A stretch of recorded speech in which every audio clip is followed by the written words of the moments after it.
Stop loss लगाना चाहिए, ये आप में से काफ़ी लोगों को पता होगा और आप इस बात पर एग्री भी करते होंगे कि बिना स्टॉप लॉस की तो ट्रेडिंग करनी ही नहीं चाहिए। पर फिर भी आप में से कई सारे ऐसे कुछ बिगिनर्स होंगे जिनको स्टॉप लॉस को कैलकुलेट कैसे करना है, कहाँ पर एग्जैक्टली स्टॉप लॉस प्लेस कैसे करना है, अपने रिस्क रिवॉर्ड रेशियो को कैसे बैलेंस करना है और उस हिसाब से अपना स्टॉप लॉस कैसे लगाना है, ये नहीं पता होगा। और मैंने अक्सर बिगिनर्स को गलती करते हुए देखी है कि वो स्टॉप लॉस कुछ अपने हिसाब से लगा लेते हैं और वो अक्सर हिट हो जाता है और फिर उसके बाद उनका टारगेट आता है। तो इससे अगर आपको बचना है तो आपको स्टॉप लॉस कैसे लगाते हैं और कैसे कैलकुलेट करते हैं, ये ज़रूर पता होना चाहिए। तो आज हम 3 ऐसी मेथड देखेंगे जिसको यूज़ करके आप आपका स्टॉप लॉस कैलकुलेट कर सकोगे और अपने ट्रेडिंग स्टाइल के हिसाब से आप स्टॉप लॉस प्लेस कर सकोगे। इसी के साथ-साथ मैं आपको अपने जो पर्सनल ट्रेड्स है उस पर मैं कैसे स्टॉप लॉस लगाता हूँ, ये भी ज़रूर बताऊँगा। उन 3 मेथड्स पर आने से पहले मैं आपको शॉर्ट में ये समझा देता हूँ कि रिस्क रिवॉर्ड रेशियो क्या होता है। क्योंकि रिस्क रिवॉर्ड बहुत ही इंपॉर्टेंट फैक्टर होता है जब कभी भी आप कोई स्टॉप लॉस कैलकुलेशन करना चाहते हो। तो रिस्क रिवॉर्ड एक ऐसा रेशियो होता है दोस्तों, जिसकी मदद से हम ये देखते हैं कि कितने पैसे का हम रिस्क लेने को तैयार है और उस रिस्क के सामने हम कितना रिवॉर्ड प्लान कर रहे हैं। एग्जाम्पल के तौर पे समझते हैं कि अगर मैं 5 रुपए मार्केट में गंवाने के लिए तैयार हूं, तो उसके सामने मैं कितना रुपए कमाने के लिए एम कर रहा हूं। जैसे अगर मैं 5 रुपए गंवाने के लिए तैयार हूं, तो मैं उसके सामने 10 रुपए कमाने का गोल रख रहा हूं। इसका मतलब क्या हुआ? इसका मतलब मेरा रिस्क टू रिवॉर्ड रेशियो 1:2 का है। तो जनरली जब कभी भी आप ट्रेडिंग करते हो, आपको एम रखना चाहिए कि मिनिमम आपका रिस्क टू रिवॉर्ड रेशियो 1:2 का मिनिमम होना चाहिए। उसके ऊपर का अगर ट्रेड बन रहा है तो वेल एंड गुड, नहीं बन रहा है तो मिनिमम से मिनिमम आपको 1:2 का तो टारगेट रखना ही चाहिए। जो भी मैं मेथड्स आपको बता रहा हूं दोस्तों, जरूरी नहीं है कि सारी की सारी मेथड्स आपको फॉलो करनी है। आप सिर्फ ये समझिए कि सोचना कैसा है, फिर आप आपके हिसाब से जो भी मेथड आपको सूट हो उसमें चेंजेस भी कर सकते हो, क्योंकि हर एक इंसान अलग होता है और अगर आपको सक्सेसफुल ट्रेडर बनना है तो आपको आपके हिसाब से, आपके सेटअप के हिसाब से कुछ चेंजेस हमेशा अपने सेटअप में करने पड़ते हैं। आप ये रूल समझ लीजिए, पर जो भी एप्लीकेशन इसका होगा उसमें जरूर आप आपके हिसाब से चेंजेस कर लेना। सबसे पहला रूल होता है परसेंटेज बेस्ड स्टॉप लॉस। अब इसमें क्या होता है, आपको ये डिसाइड करना होता है कि पूरे कैपिटल का आप कितना परसेंट रिस्क लेने के लिए तैयार हो। आपको हमेशा ध्यान में रखना है, जब कभी भी आप ट्रेडिंग करते हो आपको परसेंटेज टर्म्स में सोचना है और आपके परसेंटेज वाइज कैलकुलेशन भी ठीक ठाक होनी चाहिए। जैसे मान लेते हैं कि मेरे पास अगर 1 लाख का कैपिटल है जिससे मैं ट्रेडिंग करता हूं, तो आपको हमेशा ये ध्यान रखना है कि पूरे कैपिटल का नॉट मोर देन 1 to 2% आपको रिस्क बिल्कुल भी नहीं लेना है।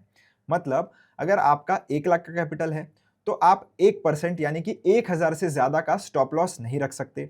मैक्स टू मैक्स अगर आपको रखना है तो 2000, उससे ऊपर आपको बिल्कुल भी नहीं रखना है। अगर आपका 50,000 का कैपिटल है तो उस केस में आप 500 से ज्यादा का रिस्क मत लीजिए या 1000 से ज्यादा का मत रिस्क लीजिए।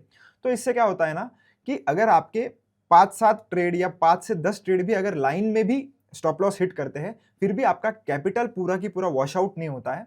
और जब तक आप मार्केट में हो और आपका रिस्क रिवॉर्ड रेशियो सही है, आप इवेंचुअली इस चीज से बाहर निकल जाओगे और प्रॉफिटेबल बन जाओगे। पर आपको हमेशा ध्यान रखना है, not more than 1 to 2% capital आपको रिस्क बिल्कुल भी नहीं लेना है। उस हिसाब से आप कैलकुलेट कर लीजिए कि आपका कैपिटल कितना है और 1 to 2% कितना बन रहा है और उतने का ही आपको स्टॉप लॉस देना है। और एक एग्जांपल से मैं आपको समझाता हूं। जैसे मान लीजिए कि मैं 500 रुपए का रिस्क ले सकता हूं प्रति ट्रेड पर। अब मुझे यह देखना है कि उस हिसाब से मैं कितनी क्वांटिटी ले सकता हूं।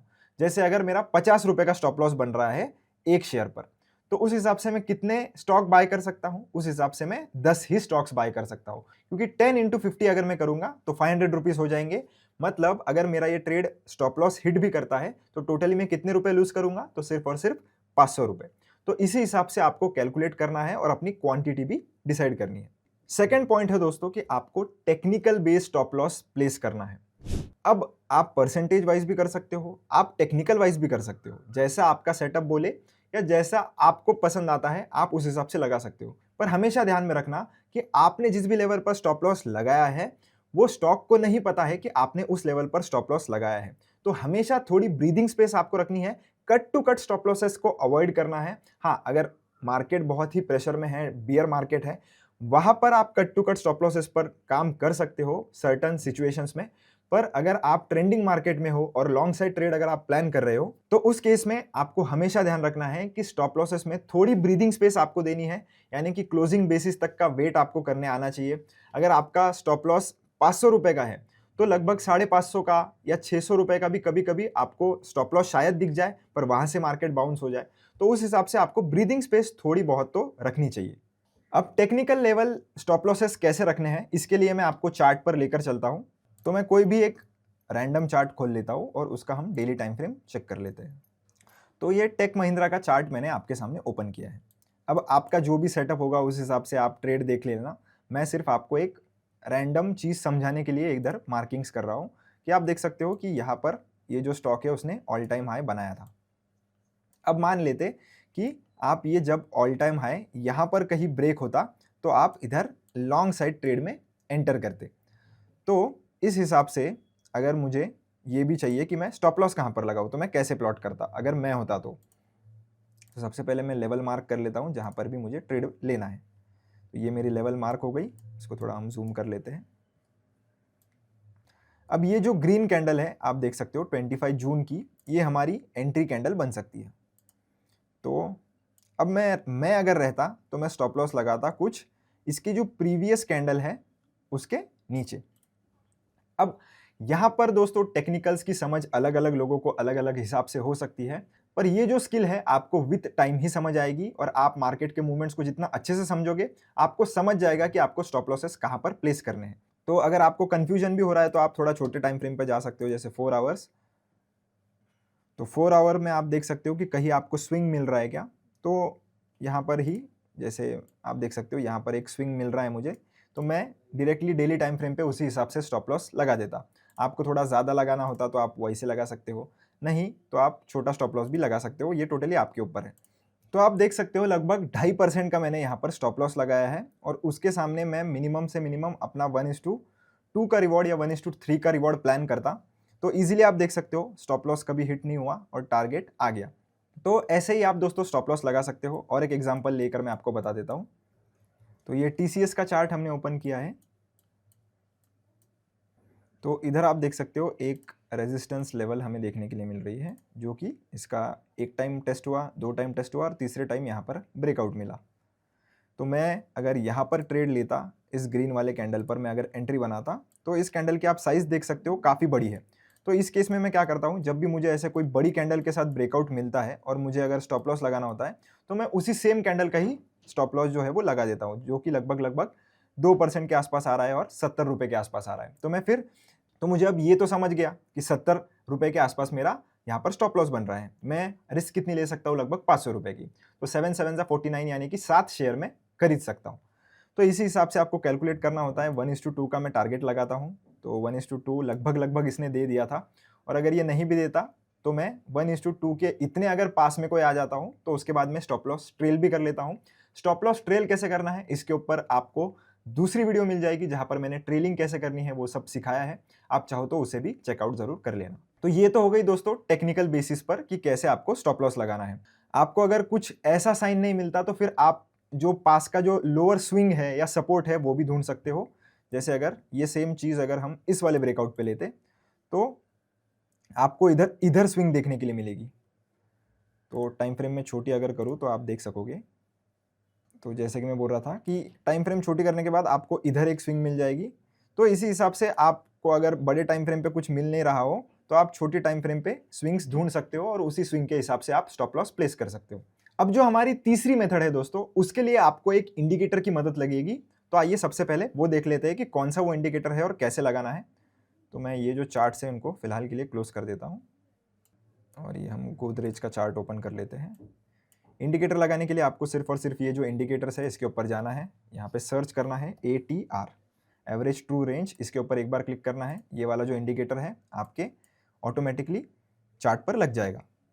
अब आपको क्या करना है, आपको ये जो ATR की वैल्यू जो है उसे ध्यान में रखना है। तो मैं इसके लिए आपको मेरा पर्सनली जो मैंने ट्रेड लिया था वो बता देता हूँ। तो एंजल वन में मैंने कई महीनों पहले दो ट्रेड लिए थे एक्चुअली। तो उसमें मेरी साइकोलॉजी क्या थी स्टॉप लॉस प्लेस करने की, वो मैं आपको बताता हूँ। तो यहाँ पर मुझे एक ब्रेकआउट दिख रहा था। तो ये जो कैंडल ये जो मेरा लेवल था लगभग 2755 का, इसके ऊपर जैसे ही कैंडल निकली मैंने एंट्री ले ली थी। और स्टॉप लॉस मैंने कितने का रखा था, तो लगभग 5% का। 5% तो मैंने आपको पहले ही बोला था कि स्टॉप लॉस मैं हमेशा ब्रीदिंग स्पेस में रखता हूँ। तो कभी-कभी जब मैं परसेंटेज वाइज़ स्टॉप लॉस रखता हूँ, तो उस केस में मैं इतना भी पकड़ कर चलता हूँ कि 5% से थोड़ा ज़्यादा भी स्टॉप लॉस हो सकता है। तो परसेंटेज वाइज़ अगर आप स्टॉप लॉस रख रहे हो, तो आपको हमेशा ब्रीदिंग स्पेस रखनी है, क्योंकि स्टॉक को नहीं पता कि आपने 5% पे स्टॉप लॉस लगाया है या आपने 10% पे स्टॉप लॉस लगाया है। तो उस हिसाब से आपको प्लान करना है। तो अगर मैं स्विंग के हिसाब से लगाता तो वो बहुत ही बड़ा स्टॉप लॉस हो जा रहा है, तो इतना बड़ा स्टॉप लॉस मुझे नहीं लगाना था। इसलिए मैंने स्टॉप लॉस जो है वो लगभग थोड़े 5% के नीचे स्टॉप लॉस लगा दिया था। तो जिस भी पॉइंट पर मेरी एंट्री कैंडल थी, मैं उस टाइम का एटीआर चेक करूंगा। तो उस टाइम का एटीआर कितना था, लगभग 128 रुपए।